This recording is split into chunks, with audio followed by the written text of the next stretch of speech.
Então, pessoal, bom dia. Nessa live hoje nós vamos fazer uma revisão da última aula postada, da última videoaula, que também, aquela última videoaula, eu consultei ontem no YouTube, até onde eu consultei era mais ou menos umas 19 horas, tinha sido acessada por 14 pessoas. Eu dou uma dica para vocês, assistam aquela videoaula, que ela é uma revisão da prova, tá? É importante assistir aquela videoaula. Hoje eu vou estar complementando a revisão da prova nessa live. Bom, então esta semana eu não vou estar postando uma videoaula da matéria nova. Eu vou postar a partir da semana que vem. Essa live de hoje eu vou publicá-la até mais tarde, e ela vai ficar valendo esta live como a revisão da prova, tá bom? E como a videoaula, ela vai substituir a videoaula. Semana que vem eu vou postar a videoaula já da segunda VA, matéria da segunda VA. Porque do dia 9 ao dia 16 de abril, que vocês vão fazer a prova, nós não vamos ter atividades síncronas, ou seja, essa atividade em tempo real que eu estou fazendo nesse modelo, que é através da live do Zoom, tá? Por isso que esta live hoje vai ficar como videoaula e a da semana que vem eu vou postar uma outra videoaula já da segunda VA. Lembrando que vocês já têm a nota que compõe os 30 pontos de trabalhos, que é aquele trabalho que vocês já fizeram escrito e aquele fórum de discussão. Eu ainda estou terminando o artigo para poder escolher os artigos que vão se encaixar no meu texto. Então, como vocês vão estar nessa semana de prova, eu vou ter mais esse tempo, né, que eu vou substituir, então, por essas lives, para poder fechar o meu artigo e já falar qual foi os 2 textos ali que foram escolhidos, tá bom? Bom, eu vou falar primeiro da revisão, apontar algumas partes aqui importantes para a revisão da prova, e depois eu abro a oportunidade para tirar dúvidas. Primeira coisa que eu quero que vocês se lembram é acerca do desenvolvimento do direito internacional dos direitos humanos. Essa é a grande diferença. Quando é que houve o desenvolvimento do direito internacional com o fundamento dos direitos humanos? Principalmente pós-Segunda Guerra Mundial, com a crença de que a paz só seria alcançada pela paz. Essa é a grande inovação que foi dada pela Carta das Nações Unidas, em 1945, e que levou à criação da Declaração Universal dos Direitos Humanos, de 1948.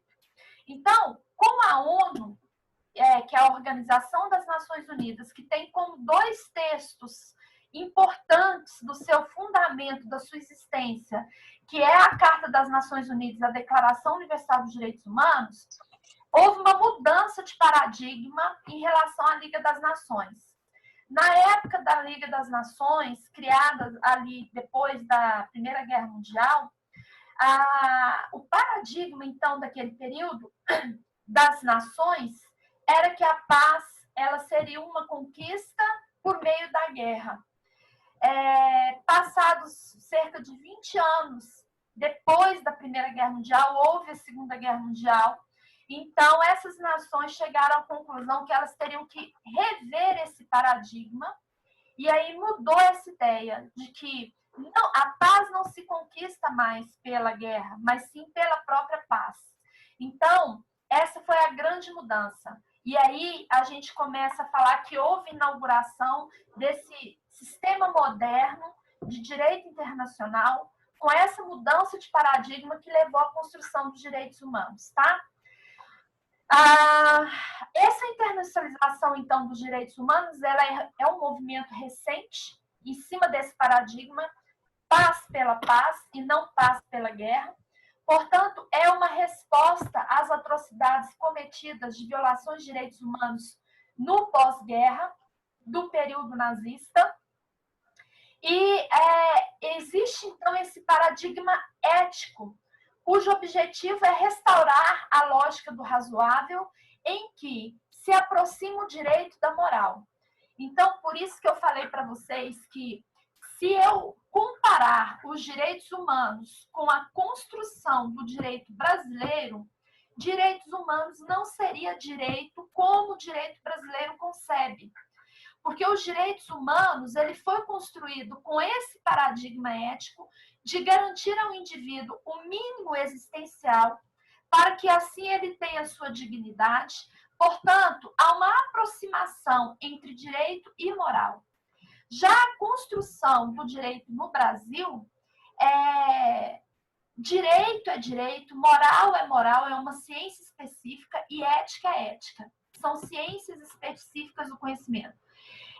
Sem que isso signifique que um leve a outro. Obviamente, a construção da norma, né, do direito brasileiro, vou pegar o nosso caso aqui no Brasil, ele segue, como aquela primeira aula que eu dei para vocês presencial, uma lógica, né, de estrutura. Ele parte de um direito material, de uma fonte material, ou seja, a matéria da construção deste direito que é posto no papel são movimentos sociais, são movimentos culturais que levam à necessidade de eu normatizar aquilo. Portanto, logicamente, quando eu falo, por exemplo, que não há crime sem lei anterior que o defina, que está lá na Constituição Federal, o que levou à criação desse texto de lei? Exatamente movimentos sociais, culturais, éticos, que levaram à necessidade da gente criar uma norma. Mas o campo do saber é diferente. Então, no Brasil, a gente fala que direito não se confunde com moral e não se confunde com ética e também não se confunde com religião. Por quê? O que o direito, quando eu falo direitos, no Brasil significa o ordenamento positivo, ou seja, escrito e aquilo que foi tido como norma de conduta. Esse ordenamento, ele é construído numa regra própria, né? Num campo de saber específico. Assim como as normas de ética têm um campo de saber específico, moral específico, religião específica. Porém, nos direitos humanos, não é assim que funciona. Os direitos humanos, como na sua formação de direito consuetudinário costumeiro, ele se aproxima muito dessa questão da moral. Foi até uma pergunta que me fizeram a respeito do que valida como costume. Eu não lembro quem foi que fez essa pergunta, mas quando a gente mencionou lá o artigo 38 da Corte Internacional de Justiça, que vai me dar a estrutura das normas no plano internacional, lembrando que, segundo a Corte Internacional de Justiça, se eu fosse imaginar uma pirâmide, no topo dessa pirâmide eu tenho a norma cogente, ou seja, a norma que tem força obrigatória e ela vale para todas as nações, todos os sujeitos do plano internacional. Lá no topo da pirâmide, então, eu teria, por exemplo, a Declaração Universal dos Direitos Humanos, que é uma norma cogente, um conjunto de princípios, né? Abaixo dessa Declaração Universal, eu teria o artigo 38 da Corte Internacional de Justiça, que fala que quais são as normas, as fontes formais deste direito internacional, ou seja, a matéria que levou à criação e formalizar, positivar, pelo menos baseado num costume, essas fontes formais. As fontes formais seriam, então, segundo a Corte, tratados internacionais, também como convenções. Depois eu teria os princípios gerais do direito e depois eu teria os costumes. Não há uma hierarquia entre eles estão no mesmo nível. E aí uma colega me perguntou, professora, o que faz um costume ser validado? O que torna um costume ser validado é exatamente a sua aceitação social e a sua concordância social. Então, aí eu até mencionei na última live a questão do costume prater legem, que é a favor da lei, ou seja, nem precisaria ter uma norma, porque todo mundo faz, porque todo mundo concorda que aquilo é bom. por exemplo, vou falar aqui no caso do Brasil, não tem uma norma no Código de Trânsito Nacional falando que quando eu estiver numa faixa de pedestre, eu sou obrigada a colocar o pisco-alerta. Não tem uma norma que fala que eu seja obrigada. Mas todo mundo acaba fazendo isso, a maioria faz isso, por quê? Por conta de evitar acidentes do carro vir atrás, não inadvertidamente bater na traseira do outro veículo. Então, a gente fez isso como uma prática. É uma prática boa? Sim. Então, eu tenho que ter um senso de verdade e um senso de saber o que é bom e o que é ruim. O que é bom, existe, então, nos costumes, a sua validação psicológica, que é coletivo. E ali ele passa a ser também reconhecido como uma fonte formal desse direito internacional. O contrário também não vai ser reconhecido, que é o costume contra a legem, ou seja, contra a lei. Por exemplo, eu dei de exemplo agora, não sei se vocês têm acompanhado aí o que tem acontecido, os movimentos de algumas nações contra essa questão do coronavírus. Tem países em que o presidente colocou que se tiver aglomeração de pessoas em determinado local com focos de violência, tem a ordem para matar. Então, porque a aglomeração de pessoas passou a ser o que agora? Uma norma. Até então, a aglomeração não era um problema jurídico. As pessoas se reunirem, não, mesmo que não era um problema jurídico. A reunião de pessoas tornou-se um problema jurídico. Já tem países fazendo o quê? Acabei de receber aqui no Instagram, eu não sei se qual país que eu não tive cuidado de olhar, mas o governo determinou em alguns lugares a prisão de pessoas que insistem em sair na rua e elas são presas pelo pé. Então ele fez tipo uma madeira com um buraquinho da canela, chega a ser, vamos dizer, trágico, né? E ali, quando pega pessoas andando na rua, ele está mandando as pessoas ficarem presas uma próxima da outra pela canela. E assim a gente tem outras situações. Já tem países que, quando vê a pessoa na rua, é aplicado multa altíssima. Então, isso que até então nós entendíamos como um costume até da vida, da rotina normal, hoje passou a ser um costume contra a lei. É assim que funciona no direito internacional. Então, as motivações, as situações levam a mudar esse costume conforme a necessidade. Como estamos aí em época de calamidade pública, dessa pandemia, com certeza, o que antes não era visto com maus olhos, agora passa, né? Então, a gente tem que tomar esse cuidado, porque isso está mudando. E não é uma mudança no Brasil, é uma mudança no plano internacional e que é para nós por conta do modelo globalizado que a gente vive hoje. Bom, continuando, então, esse paradigma ético, então, é o que representa a necessidade desse costume ser flexibilizado. Então, o costume, não tem como falar olha, o costume a partir de hoje é assim, não, daqui a pouco vai ser assado. Não, esse costume, ele tem, na verdade, ele é referendado pelo coletivo, o coletivo passa a aceitar aquele costume a partir do momento que ele é bom, justamente pela ideia de que eu tenho que garantir o mínimo existencial do indivíduo na sua dignidade. E hoje, a corrida no mundo para garantir esse mínimo existencial tem a ver com o quê? Saúde. O mínimo existencial hoje, lembra da balança. O que está pesando na balança? A economia ou a vida? Então, na balança, está pesando a vida, né? A economia está ficando lá embaixo. O que for possível para manter o mínimo existencial de vida e, para tanto, o mínimo para garantir a sobrevivência do indivíduo, prevalece medidas, políticas públicas que garantam a vida, é o que é a ideologia hoje, em detrimento de manter aquele status quo, aquele padrão financeiro que a gente tinha antes. E que isso vai mudar, tá? Pelo menos por um tempo, e a gente não sabe até quando. Bom, a ONU, então, é o maior e o mais importante organismo multilateral. Por que a gente fala que a ONU é um organismo multilateral? Porque ele é aberto à participação de qualquer país. Qualquer país que quiser entrar na ONU e compor um dos seus órgãos, ele está aberto a participar, né? Um dos órgãos que tem representantes de todos os países membros é a Assembleia Geral das Nações Unidas. Então, a Assembleia Geral é considerado o órgão mais democrático da ONU. Por quê? Alguns órgãos não permitem a participação de todos os países membros, como nós já estudamos lá na apostila,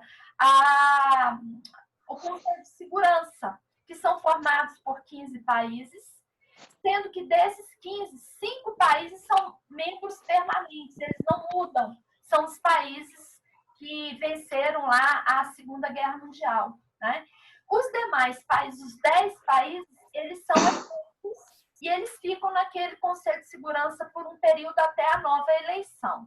Então, a gente considera que o órgão mais democrático da ONU é a Assembleia Geral, porque qualquer país membro pode participar dela.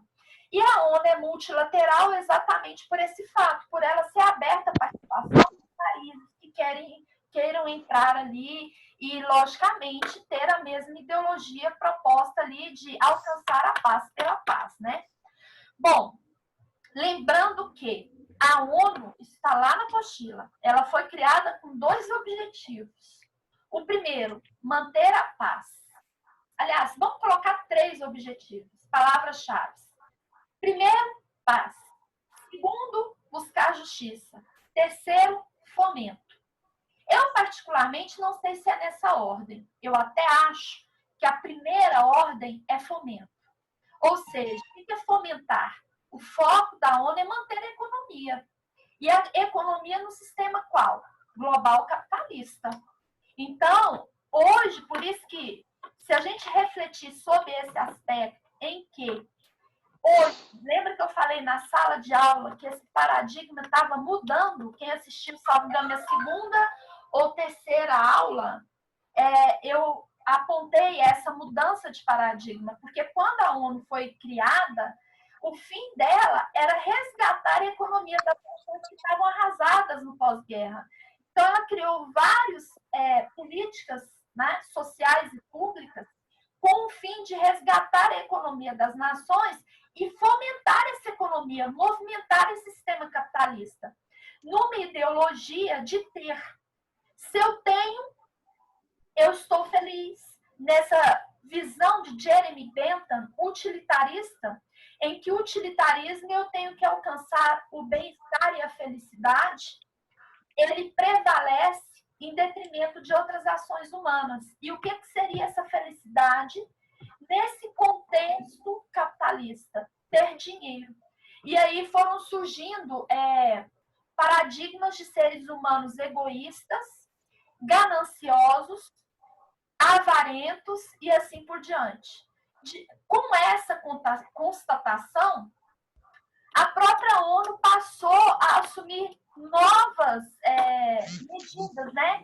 O que ela chama reuniões através de pactos, podemos dar exemplo aí, preocupação com o meio ambiente, o que foi criado aí, por exemplo, no protocolo de Quioto, né? Em que foram considerados os países mais ricos, os maiores poluentes. Então, vamos pensar em algumas medidas para despoluição, senão o planeta não vai conseguir. Nós tivemos a Eco aqui no Brasil, Eco Rio em 92, nós tivemos, então, vários eventos. O Fórum Mundial da Água aconteceu em Brasília o ano passado, o ano retrasado, em 2018. Então, assim, vários eventos foram acontecendo preocupados com a natureza, né? E aí você já vê uma preocupação mais ou menos da década de 90 para cá, principalmente, com essa preocupação em não só fomentar, mas também em ser. Então, preocupados com isso, teve uma mudança também na postura da própria OMS, que passou a entender que o indivíduo saudável não é um indivíduo que não é doente, mas é um indivíduo que tem qualidade de vida. Então, essa perspectiva do ter passou a ser, numa outra perspectiva de ser para resgatar a dignidade humana dentro desse novo milênio, né? E assim tem sido. Então, por isso que, se a gente for analisar esses movimentos dentro desses movimentos, atento a essa mudança, posso dizer, 30 anos, essa estrutura de fomento em cima de um sistema, talvez ela não se comporte mais. Eu tenho logo compreender Mas precisa levar alguma coisa? Um áudio aí que está atrapalhando. Aí, por favor. Enfim, então, esse modo de compreender tem sido substituído. Por isso que eu imagino que o sistema capitalista, tal qual como era, dentro dessa pandemia, eu acho que talvez ele não se mantém como era. Ele não suporta mais como ele era. Não digo que vai mudar para outro sistema. Eu talvez não mude, né? Porque tem toda ainda uma estrutura por trás, mas não mais como a gente conseguia esse sistema. Bom, voltando aí, falando do direito internacional desses direitos humanos, há uma preocupação da consciência global, então, de proteger a dignidade humana. Isso passou a ganhar relevância. Hoje eu vou ter que te chamar, você já tomou? Do meio ambiente. Não, só o Claro, desliga o Eu vi desde cedo, na hora que eu cheguei. Tá dando interferência no áudio. Desliga o áudio de vocês. Meu, tô desligado. Bom, em 1945, então, lembrando que com a Carta das Nações Unidas foi instituída a ONU, através dela o objetivo era ter um diálogo maior entre as nações. A Declaração Universal dos Direitos Humanos ela trouxe uma amplitude, ou seja, ela apresentou um conjunto de direitos e faculdades com o fim de garantir ao ser humano o desenvolvimento de sua personalidade física, moral e intelectual. Ela introduziu também a indivisibilidade dos direitos humanos. Como se deu essa indivisibilidade dos direitos humanos? Para eu analisar que os direitos humanos de uma pessoa estão sendo observados, eu não posso analisar só, por exemplo, no aspecto da saúde. Por exemplo, ele está sendo atendido pelo SUS, então resolveu o problema. Os direitos humanos são indivisíveis, então eu tenho que garantir para ele acesso a direitos civis, a direitos de cidadania, a direitos econômicos, a direitos sociais e a direitos culturais. Faltando um desses direitos, eu posso dizer que os direitos da pessoa foram violados. Então, eles são indivisíveis. Eu não posso analisar, mas o fulano tem uma escola que é boa, mas ele tem um atendimento que é bom na área da saúde? Não. Então, os direitos dele estão sendo violados. Por isso, pensando nisso, é que a Carta das Nações Unidas criou os pactos, né? Os pactos dos direitos civis e políticos. Professora. Junto com os pactos dos direitos econômicos, sociais e culturais. Tá, o Jean Carlos está fazendo... Jean Carlos, fala. A senhora pode repetir quando os direitos estão sendo violados, porque travou aqui, eu não escutei direito, por favor. Tá. Os direitos humanos são violados quando um deles não são observados. Então, veja bem, quando houve a Carta das Nações Unidas em 1945, foram criados ali alguns pactos em 1966, que foi os pactos da ONU, eles compõem o sistema global, tá? E eles têm um alcance geral, o sistema global de proteção de direitos humanos e tem alcance geral. Quais são os pactos? O Pacto Internacional de Direitos Civis e Políticos e o Pacto Internacional de Direitos Econômicos, Sociais e Culturais. Ou seja, para eu garantir os direitos humanos do indivíduo, ele tem que ter acesso nesses setores civil, político, econômico, social e cultural. Eu posso reduzir isso aqui, em poucas palavras. Eles estão descritos na nossa Constituição Federal, nos artigos 1º ao 6º da Constituição Federal. Se o indivíduo não tiver um desses acessos, por exemplo, quando você lê lá o artigo 6º da Constituição Federal, ele fala assim que a pessoa tem direito à saúde, à segurança, à educação, à moradia. Portanto, se faltar um desses direitos, eu teria constatado a violação dos direitos humanos. Porque eles são indivisíveis. Indivisíveis significa que não é um ou outro, é um e outro. Então, como esse pacto é de alcance global, o que as nações democráticas fizeram? Por exemplo, no regime de democratização do Brasil, com a Constituição de 88, foi reproduzir nos textos constitucionais as expectativas desses pactos. Por isso que eu estou citando para vocês na Constituição o que fala desses direitos do cidadão civil, político, econômico, social e cultural, está lá entre os artigos, resumidamente, 1º e 6º. No artigo 7º em diante, ele começa a especificar direitos do trabalhador, né? Direitos do emprego, por exemplo. Mas até o artigo 6º, ele fala de uma maneira geral o que o ser humano tem direito. Então, por exemplo, Maria, ela tem uma casa que ela conseguiu pelo plano do governo. Os filhos dela estudam numa escola, ótimo, então tem escola, por pior que seja, mas tem escola. Porém, o filho ficou doente, e aí ele foi recorrer ao SUS para conseguir atendimento e não conseguiu, e era um caso de urgência. Bom, houve violação dos direitos humanos aí no caso do filho de Maria. Por quê? Ela tem escola, ela tem educação, mas não teve acesso à saúde, entendeu? Isso significa que os direitos humanos, para eu falar que foi garantido o mínimo ético existencial, eu tenho que garantir ao indivíduo o que está, todos esses setores, civil, político, econômico, social e cultural, certo?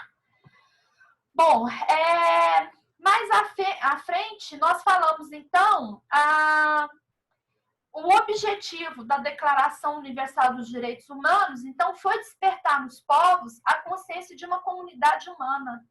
E hoje, com a pandemia, nunca tanto na humanidade se pensou dessa forma, né? Nós não somos seres... eu não sou cidadã napolitana, eu sou uma cidadã mundo. E a gente começa a pensar como coletivo... É interessante isso. Poderia ser até estudado na psicologia. Todo momento de crise é o momento que as pessoas se unem, né? Como um povo, como uma comunidade. Então, o que a pandemia tem provocado é esse olhar social, que eu sempre insisti para vocês na sala. Olhar para o outro e depois olhar para nós, né? Pessoal, está me dando aqui 10 minutos só, então eu vou continuar aqui mais uns 5 minutinhos. Meu telefone está tocando aqui. E daqui a pouco eu abro para as perguntas, tá bom? Bem, então, cuidado, então, com essa questão. Esse momento que a gente está vivendo é o momento do pensar no outro, né? Porque eu já não estou me vendo mais, e por uma força psicológica, né? Olha o coletivo agindo na nossa psique, né? Eu não estou mais pensando como só Priscila, eu estou tendo que ter preocupação com o outro. Qual é a razão do isolamento social? O isolamento social é a razão para eu não propagar o vírus, ou seja, para não prejudicar o outro, compreendendo que se eu propago o vírus, prejudico o outro, isso volta para mim ou para alguém da minha família. Olha que interessante isso. Bom, então, nós nunca, toda a humanidade, todo momento de crise, como teve na gripe espanhola, como teve lá na peste negra, como teve na Primeira e Segunda Guerra Mundial, que foi terrível, como estamos vivendo esse momento histórico da humanidade, todos os momentos de crise, a humanidade se une e passa a se olhar numa perspectiva do coletivo, né? Então, por isso que a gente está falando que há uma mudança de paradigma muito, muito grande com essa pandemia. Isso é irreversível. Bom, lembrando que os fundamentos da Revolução, da Declaração Universal dos Direitos Humanos, ela tem como alguns princípios, os princípios herdados lá da Revolução Francesa, da igualdade, liberdade, fraternidade e, sobretudo, da dignidade humana. Esses princípios são os necessários para se alcançar a justiça e a paz universais, tá? Bom, gente, eu vou, então, isso, até aqui foi o que eu falei lá na aula. Dei uma assistida na aula 2, como eu falei, eu observei que muitos não assistiram. Vou responder aqui. Só o pessoal mandando desligar o áudio, desliga o áudio, tá atrapalhando muito, kkkk. O meu também estava ligado, só vi agora, desculpa, gente. Enfim, não é nenhuma pergunta. Eu adoro esse trem. Bom, lembrando que o marco da internacionalização dos direitos humanos foi com a Declaração dos Direitos Humanos em 1988. Cuidado na hora de assistir a videoaula 1 e 2, prestem bem atenção com os sistemas global e regional de proteção.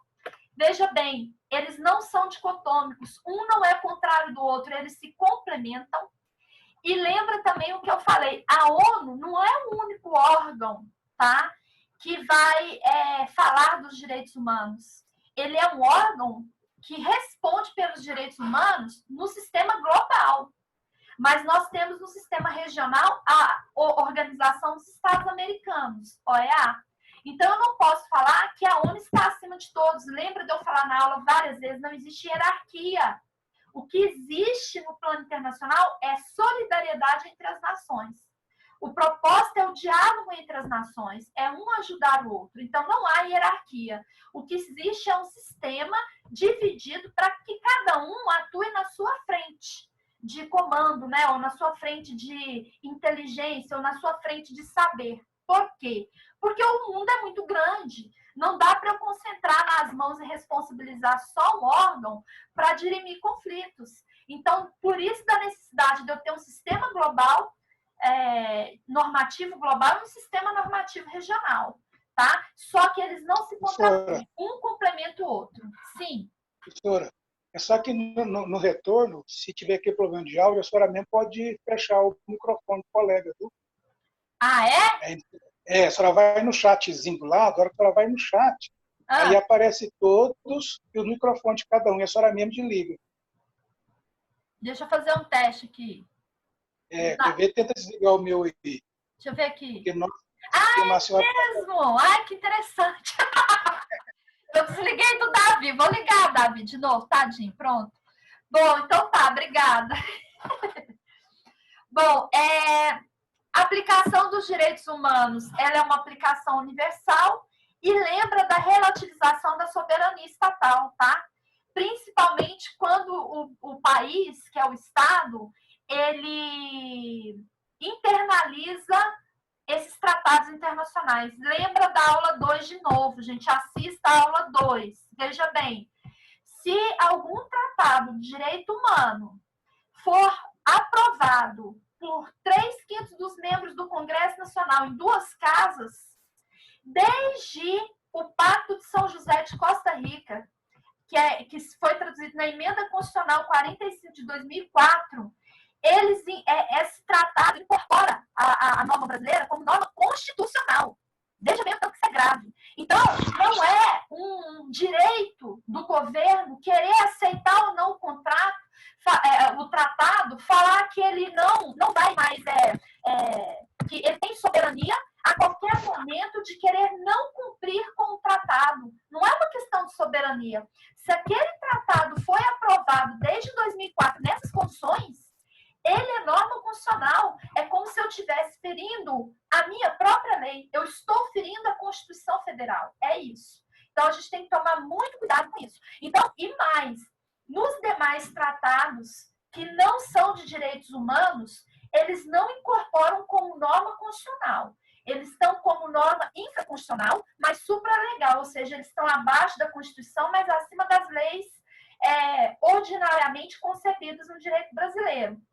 Nem por isso dá direito do governo não respeitar esses tratados. Por quê? Como o princípio que rege os tratados é a pacta sunt servanda, ele vira lei entre as partes. Então, a Estado. Quando é que é relativizada?